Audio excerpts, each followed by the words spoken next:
Hello 11th class के बच्चों, आज ये आपका हिस्ट्री का बुक है। इतिहास की किताब है। विश्व इतिहास के कुछ विषय, ये आपके इतिहास का किताब है और इसके ये चैप्टर नंबर 5 है। चैप्टर का नाम है यायावर साम्राज्य। यायावर साम्राज्य से क्या समझते हैं? तो मैं आपको पहले ही बता दूं कि इस चैप्टर में कई सारे पार्ट्स बनेंगे, तो वो सारे पार्ट्स को जोड़कर हम वन शॉट भी बना देंगे, लेकिन इसमें 3-4 पार्ट्स बनना तय है क्योंकि ये बहुत लंबा चैप्टर है और बहुत कुछ बताना है आप लोगों को। यायावर साम्राज्य के बारे में, चंगेज खां के बारे में, चंगेज खां के बेटों के बारे में, चंगेज खां या उनके बेटे पोतों ने पूरी दुनिया में कौन सी कोहराम मचाई। चंगेज खान को सबसे ज़्यादा दुश्मनी किसानों से था, किसान से ही वो नफरत करता था। चंगेज खान की जीवनी, चंगेज खान के वंशज, ये सारा कुछ मिलाकर के काफ़ी सारे पार्ट्स बन जाएंगे। फिर सारे पार्ट्स को जोड़कर वन शॉट भी बना देंगे।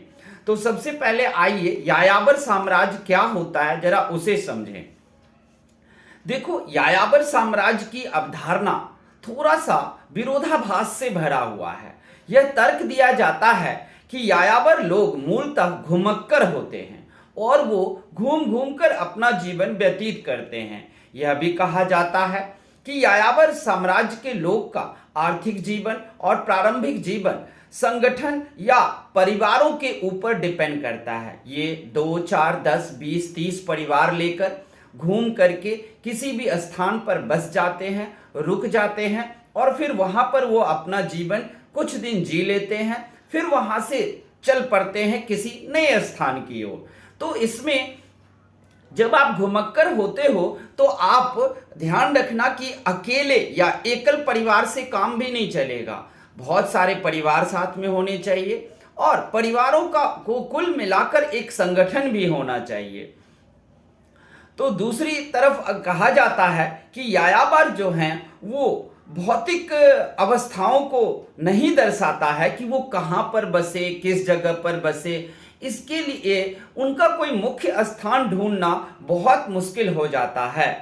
अब हम देखेंगे कि ये लोग जो हैं वो जंगल या रेगिस्तान या नदी के किनारे, जल के किनारे ही अपना जीवन बिताते रहते हैं। इनका जीवन त्रुटिपूर्ण होता है क्योंकि इनके जीवन में कभी भी शांति नहीं होती, क्योंकि एक जगह पर अगर ये रहेंगे तो ये सुसंस्कृत हो सकते हैं, लेकिन ये एक जगह पर तो होते नहीं हैं, इसलिए इनका जीवन कभी भी सुसंस्कृत नहीं हो पाता या फिर एक नियम में बंध ही नहीं पाता है इनका जीवन। अब हम जाएंगे कि ये यायावर साम्राज्य किस किस जगह पर थे, उन सारी चीजों को हम देखने जाएंगे। तो सबसे पहले यायावर जो साम्राज्य थे वो आपके स्टेपी के निवासी को आमतौर पर में यायावर साम्राज्य कहा जाता है। स्टेपी में, यानी कि स्टेपी आप लोग जानते हो घास के मैदान हैं और घास के मैदान दुनिया में स्टेपी, पंपाज, डाउन्स, बेल्स, ये सब और घास के मैदान हैं। तो इन घास के मैदानों में ही इन लोगों, ये यायावर लोग यहाँ बसते थे और यहाँ पर रहते थे। इसके अलावा लेखकों ने भी यायावर के बारे में सारी सूचनाएं दी हैं। कई सारी किताबें हैं, उन किताबों को आप पढ़ सकते हो जिसमें लेखक सब ने आपको यायावर समुदाय के बारे में काफ़ी कुछ बताया है। इसके अलावा अगर बौद्ध धर्म या फिर कन्फ्यूशियस धर्म, तुर्क धर्म, मुसलमान धर्म और ईसाई धर्म में भी आपको यायावर साम्राज्य के बारे में वर्णन मिल जाता है। अगर इनके धर्म ग्रंथों को पढ़ोगे तो भी आपको मिल जाएगा। सबसे पहले स्टेपी में यायावर साम्राज्य के लोग आकर बसे और ये यायावर साम्राज्य का नाम था मंगोल। मंगोल को स्टेपी का लुटेरा बताया गया है और लुटेरा बता करके इनको बताया गया कि कितना क्रूर थे, कितना क्रूरता से ये भरे हुए थे। संभवतः मंगोल हो सकता है कि वो क्रूर हो, अत्याचारी हो, क्योंकि आगे चलकर के जो उनके जीवन वृत्त मिलता है, जो उन्होंने पूरी दुनिया पर कब्जा शुरू किया, जगह जगह को जीतना शुरू किया।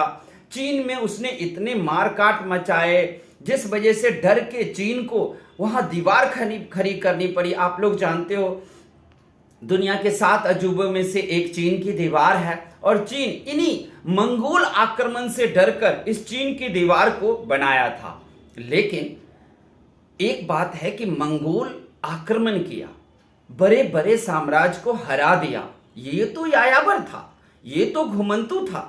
फिर इसमें इतनी संगठित होकर साम्राज्य कैसे बना डाला इसने, और किस तरीके से उसने इतने बड़े साम्राज्य को चला भी लिया और दूसरे को हरा भी दिया। क्योंकि किसी को हराने के लिए आप लोग जानते हो कि किसी बड़े साम्राज्य को हराने के लिए बहुत बड़ी सेना की जरूरत पड़ती है, और सेना संगठित तरीके से चलता है, अनुशासन से चलता है, तब कहीं पर जीत मिलती है। तो क्या मंगोल के सेना में अनुशासन था? क्या वो संगठित तरीके से सेना को ट्रेनिंग देते थे? ये सारी चीज़ें पर हम लोग चर्चा करेंगे। हम ये भी बता दें कि इस मंगोल का जो जहाँ से इसका सबसे ज़्यादा उत्थान हुआ है वो चंगेज खान से हुआ है, जिसके बचपन का नाम तैमूजीन था। तो चंगेज खान के आने के बाद मंगोल बहुत ज़्यादा ताकतवर बन गया और बहुत बड़े भूभाग में ये फैल गया।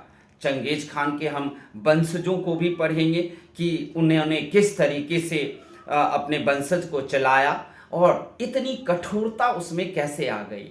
चंगेज खान या आप मंगोल कह लो, मंगोल पूरी दुनिया में अगर किसी से नफरत करता था तो किसान से। मंगोल का कहना था कि इस दुनिया में जो भी परेशानी आई है, जो भी प्रॉब्लम आई है, वो किसान के कारण। क्योंकि मंगोल का कहना था कि हम जंगल में रहते थे, जंगल में सारी ज़रूरतें पूरी हो जाती थी, लेकिन इन किसानों ने सबसे पहले जंगल को साफ किया, खेती करना शुरू किया। सुबह उठकर हल लेकर, बैल लेकर और खेती करो, फिर फसल उपजाओ, उसे सुरक्षित रखो। फिर ये धीरे धीरे जंगल खत्म होने लगा। मंगोल का कहना था कि हमें जंगल में क्या प्राप्त नहीं होता था, सब कुछ हमें मिल जाता था, हमें कोई ज़रूरत नहीं थी कि इतनी परेशानी उठाओ, घर बनाओ, अनाज उपजाओ और फिर अनाज को सुरक्षित भी रखो। अच्छा था कि जंगल में पेड़ पर लगे हुए जो कुछ भी मिलता था खा लेते थे। फसल ही तो धरती अपने आप फसल उगाती थी, हम उसके दाने को निकाल कर खा लेते थे।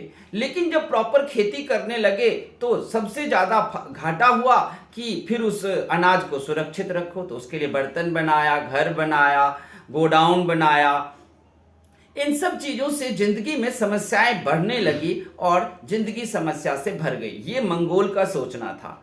लेकिन मंगोल का सोचना ये गलत था, क्योंकि परिवर्तन तो होता ही रहता है, मनुष्य में दिमाग आएगा ही, और वो अपने आप को आधुनिक बनाने के लिए मनुष्य ने किसानी कार्य से, यानी कि कृषि कार्य से शुरू किया। तो इसमें गलत ही क्या था? इसमें कोई गलत बात तो थी नहीं। अब हम आगे देखेंगे कि किस तरीके से मंगोल ने अपने आप का विस्तार किया है, किस तरीके से अपने आप को आगे बढ़ाया है। तो सबसे पहले हम देखते हैं 13वीं शताब्दी में एशियाई महाद्वीपों के महान साम्राज्य में मध्य एशिया में स्टेपी प्रदेश था। स्टेपी प्रदेश में एक नई राजनीतिक शक्ति बन रही थी, और राजनीतिक शक्ति का ज़्यादा से ज़्यादा खतरा भी बढ़ गया था। चंगेज खान की मृत्यु 1227 ईस्वी में हो गई थी। चंगेज खान ने ही मंगोलों को संगठित किया था। चंगेज खान की राजनीतिक दूरदर्शिता काफ़ी बड़ी थी, और चंगेज खान के रहते हुए मंगोल संगठित हो पाया। और चंगेज खान के मृत्यु के बाद उनके बेटे पोतों ने भारत पे भी आक्रमण किया था, आप लोगों को शायद पता होगा, और अलाउद्दीन खिलजी ने उसे 2 बार हराकर भेज दिया था। अलाउद्दीन खिलजी बहुत बुरा इंसान, लेकिन अगर वो मंगोल को 2 बार नहीं हराता तो मंगोल भारत का नक्शा ही चेंज कर देता। क्योंकि मंगोल की सबसे जो बुरी बात थी, वो जिधर से जहाँ से गुजरता था ना, वहाँ का नक्शा ही चेंज हो जाता था। गांव शहरों सबको जला देना, बूढ़े बच्चे सबको एक साथ जला देना। यहाँ तक कि आपके बुक में आपको एक तस्वीर देखने को मिलेगा, इस तस्वीर से आप दहल जाओगे। जरा इस तस्वीर को देखो, ये कर क्या रहे हैं। इस तस्वीर में आप देखोगे एक छोटे से बच्चे को मुंह के द्वारा डंडा रॉड डालकर और जिंदा ही उसे तंदूर पर सेक रहे हैं और वो इसको खा रहे हैं। मंगोल इतना ज्यादा मतलब विभत्स था, इतना ज्यादा अत्याचारी था। कहीं कोई इंसान को और उसके बच्चे को जिंदा ऐसे जलाकर पकाकर कोई खाता है क्या? ये था मंगोल। अब हम आपको आगे बढ़ेंगे और बताएंगे कि किस तरीके से मंगोल में चंगेज खान ने सबको संगठित कर लिया। सबसे पहले अगर आप देखें तो मंगोल का साम्राज्य उत्तरी चीन, तुरान, ट्रांस ऑक्सियाना, अफगानिस्तान, पूर्वी ईरान, रूसी स्टेपी प्रदेश के आसपास इसका संचालन हो रहा था, इसका साम्राज्य बन रहा था। धीरे धीरे इन सारे को एक जोड़ करके चंगेज खान ने अपना सपना पूरा किया और एक विशाल साम्राज्य को बनाकर रख दिया।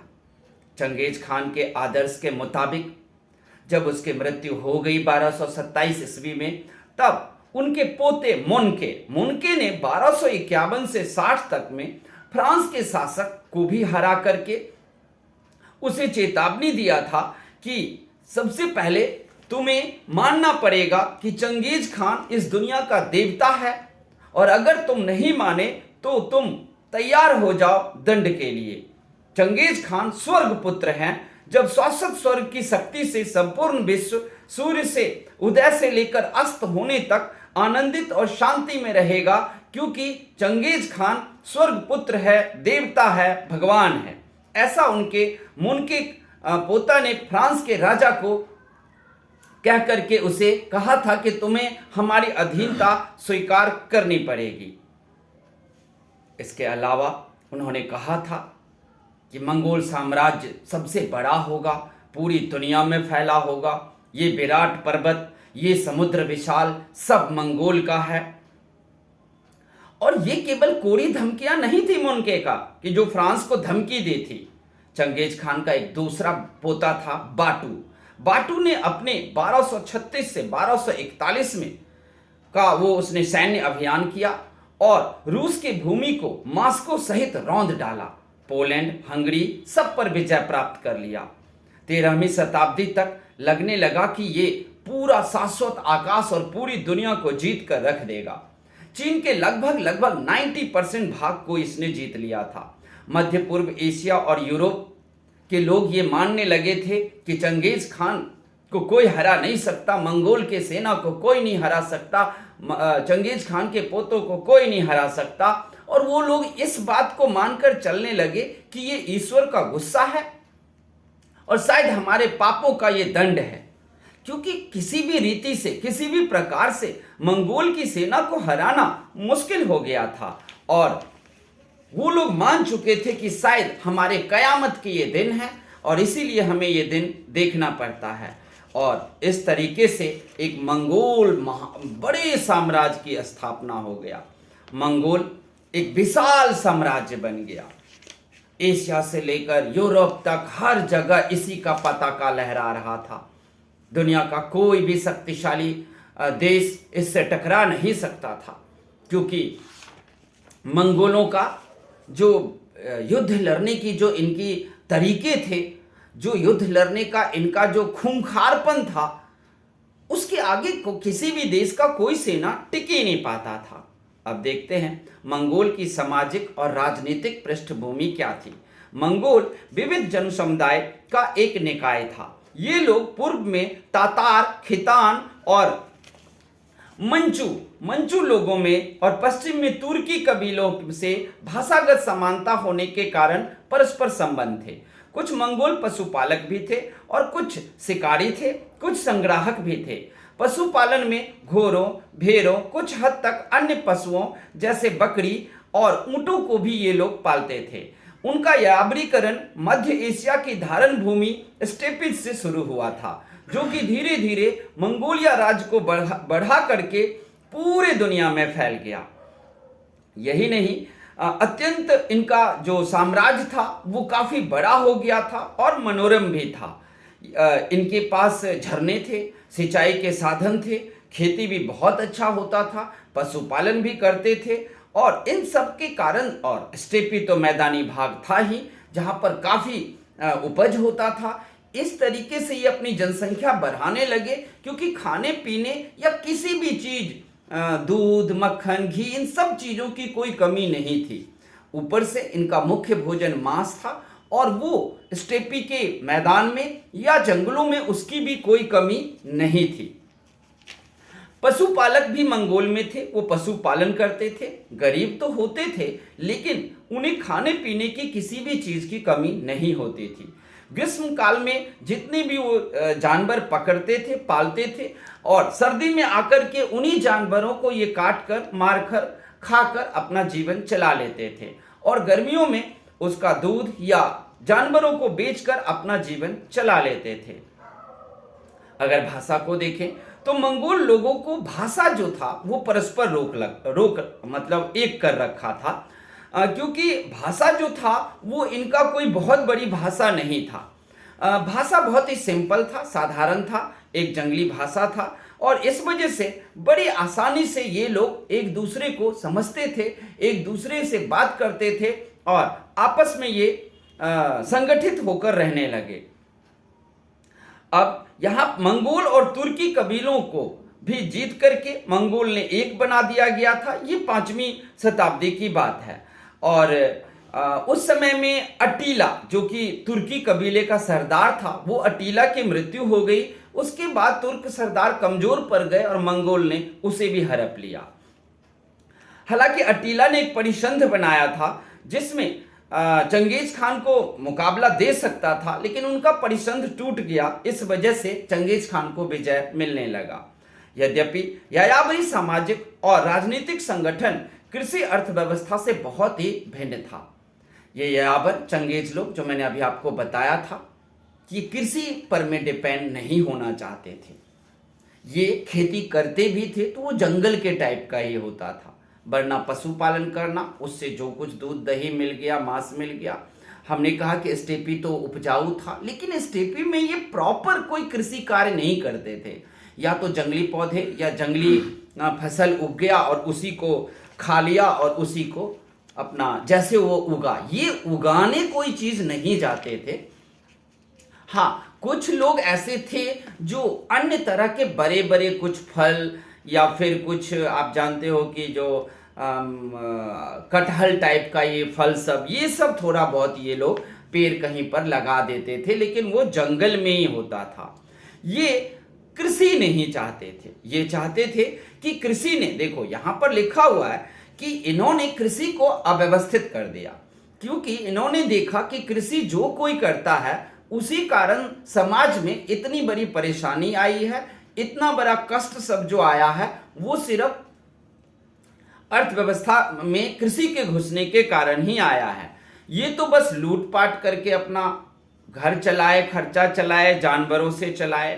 तो इस तरीके से ये आपका था सिस्टम, और इस तरीके से यायावर साम्राज्य चलता था। अब जो है हम बात करेंगे चंगेज खान की। चंगेज खान की जीवनी के बारे में बात करेंगे, और चंगेज खान के जीवनी कैसी थी हम उस पर चर्चा करेंगे। तो आइए सबसे पहले हम चंगेज खान पर में सारा कुछ आपको जानकारी देता हूँ।